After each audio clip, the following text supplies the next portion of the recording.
I'll do both, that's cool. Hi, my name's Rio. I work at Leeds Playhouse. I'm here with that hat on today, looking after artist development there.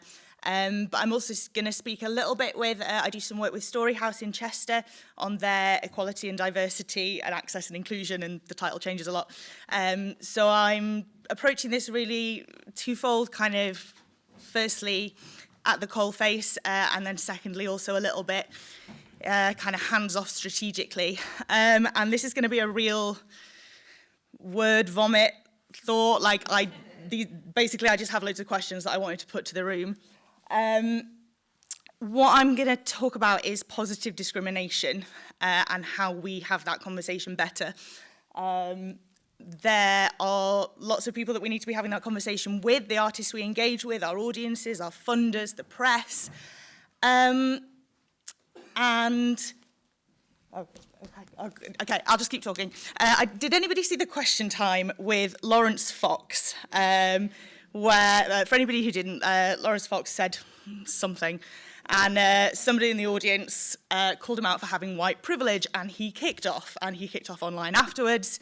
And what was surprising to me in my little bubble was how much support he had. And I think, sometimes we're all really guilty of, certainly I'm guilty of living within my nice little lefty bubble. And it's maybe something that we're not engaging with, is the amount of people who are engaged in this kind of backlash against woke culture. And my first question is, how do we engage with those people who don't agree that we need to have positive discrimination, who don't agree that we need to have more diversity in our artists and our workplaces? Because some of the time Claire, can I swear?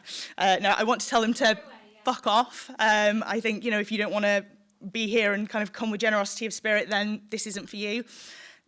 Sometimes I feel more generous and I say there are reasons you feel that way. I need to work to try and understand how you feel that way and bring you in. That's my first thought. My second thought, sorry, I forgot to do it. There we go. My second one, I don't know if anybody saw this article in the Telegraph. This was very interesting because according to the Telegraph, everybody attacked Lawrence Fox and brought him down because we're all so left. And according to the Guardian, everybody supported him because we're all so right. And that's just interesting, isn't it? This conversation is around cancelling Shakespeare because he's a white man. And it's a question that I'm asking myself a little bit flippantly, but also genuinely, what are we going to do about the white men?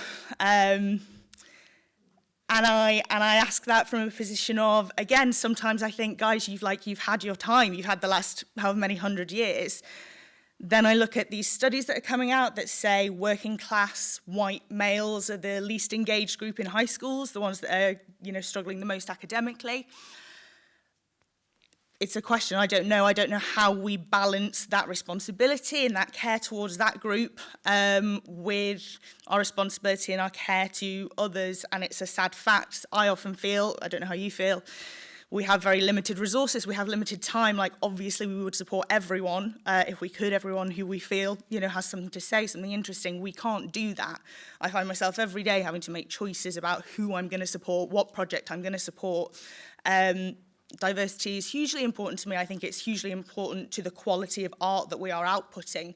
I don't know how we're going to achieve that. So following on, thank you. My question around this, it made me think about other ways that identity intersects, and in particular, I thought about the things that are less visible. So I don't know if anybody's, I'm sure you have all clocked this new ACE metric, which they're bringing in, which I actually think is really good. I think it's a really smart metric around measuring and quantifying class, which is, God, that's impossible. So I think they've done pretty good here.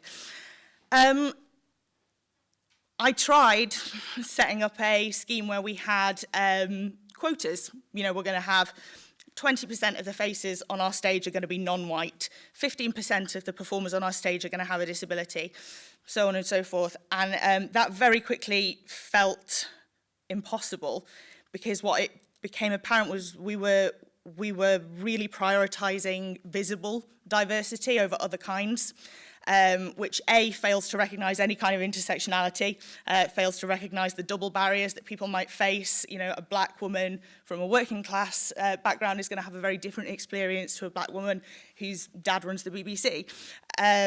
Similarly, it brings me back to this conversation around white men. Like, you know, there are lots of white male artists who've had a really hard time, and I want to also recognize that.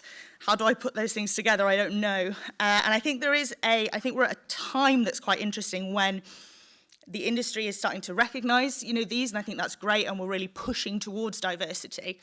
And there's this little group of artists who were training kind of 5-10 years ago, at a time when certainly conversations around class weren't as prevalent.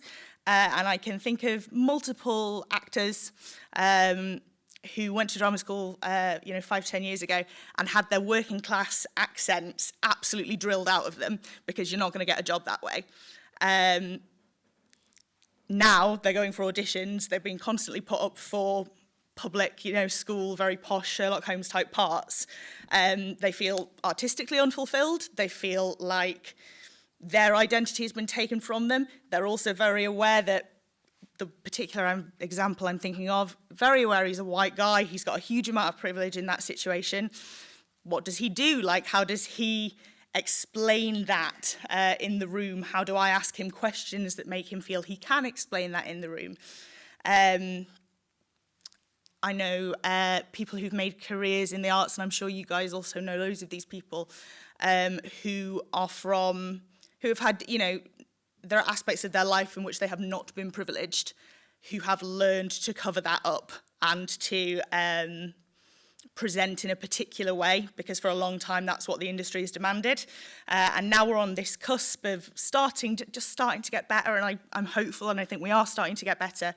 How do we now look after those people? That's my next question. What was my... Oh, here we go. Sorry. My last one, I'll do it in like 30 seconds. My last one is, how do we include ourselves in that conversation? Just because by virtue of being part of a building, we are hugely privileged. And that's sometimes frustrating when you're in a building and you sort of lose any identity you have in terms of sexuality or disability or race when you talk to artists, it feels like. Sometimes I want to be like, hey, I've actually also got some experience of this, but that feels like a dick move because I'm in that position of power. It also feels really worthy to stand here and talk about, how am I gonna make the world a more diverse place? How do we engage with that cringiness? These are all my thoughts. Thanks.